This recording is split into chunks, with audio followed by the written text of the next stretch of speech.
こんにちは。行政書士社会保険労務士の大園です。中小企業経営のちょっといい話ということで動画をお送りをしております。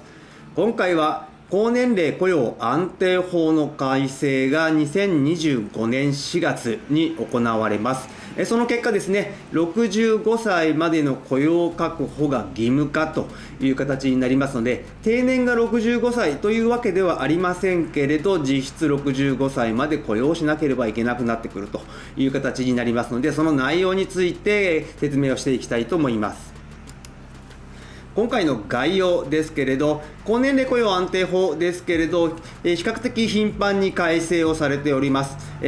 まずは直近でいきますと、2021年に改正されているという状況ですけれど、その2021年改正の前と後でどのようになったのか、そして2025年4月からの法改正という形になりますので、2025年4月からの法改正内容について見ていきたいと思います。そしてですね、高年齢者の雇用も随分増えてきたと思いますので、高年齢者の雇用における活用したい助成金について説明した上で、最後に注意点とまとめという形になります。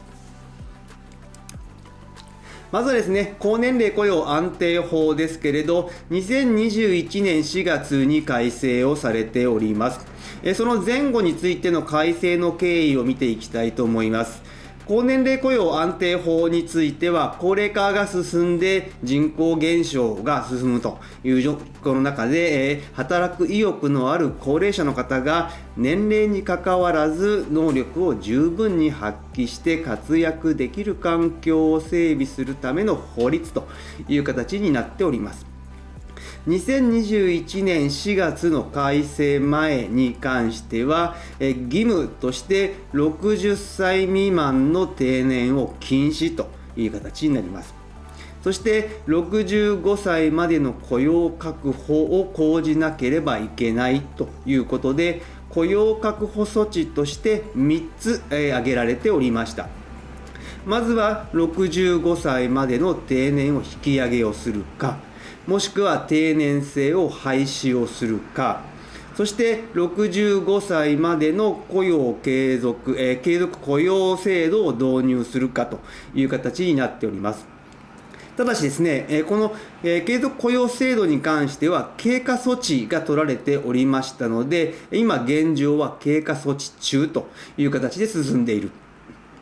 その後、2021年4月になりまして、また改正があって、その改正内容に関しては、今度は努力義務ではありますけれど、定年を70歳まで引き上げると。そして定年を廃止をする。こちらはあくまでも努力義務と。そして70歳までの継続雇用制度を導入をする。ここも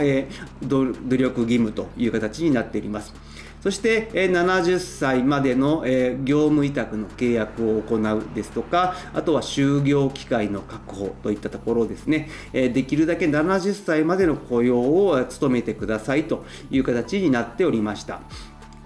そしてですね、2025年4月になりますと、2021年4月以前のこの義務での継続雇用制度の経過措置がなくなるという形になってきます。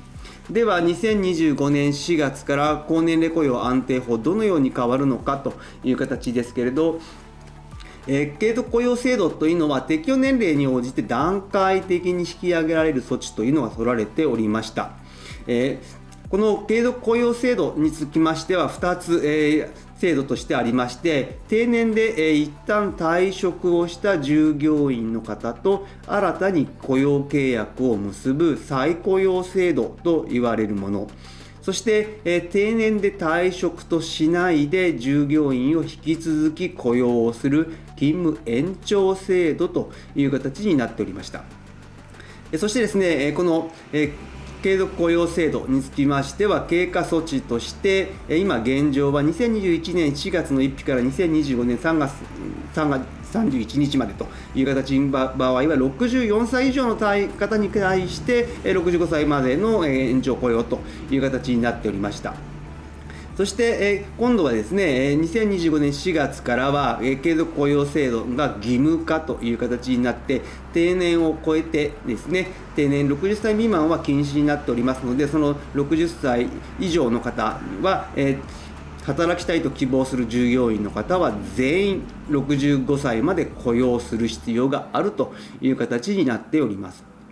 従いまして、65歳まで定年を延長しろというわけではありませんけれど、結果的に65歳までの定年の引き上げをしている会社、そして定年制を採用している会社は問題ないんですけれど、延長雇用ですね、継続雇用制度を導入している会社につきましては、65歳までの雇用の義務という形になっております。こういった中でですね、65歳まで働くことがもう義務化されてくるという状況の中で、活用をしたい助成金というのがあります。何度か動画でもご紹介をしておりますけれど、65歳超雇用推進助成金と言われるものになっております。少子高齢化の状況の中で、高年齢者が意欲と能力のある限り、年齢に関わりなく働くことができるような生涯現役社会を実現するための助成金という形になっております。具体的にはですね、どういった取り組みをしていくかといいますと、65歳以上へ定年を引き上げる場合、そして高年齢者への雇用管理制度の整備を行う、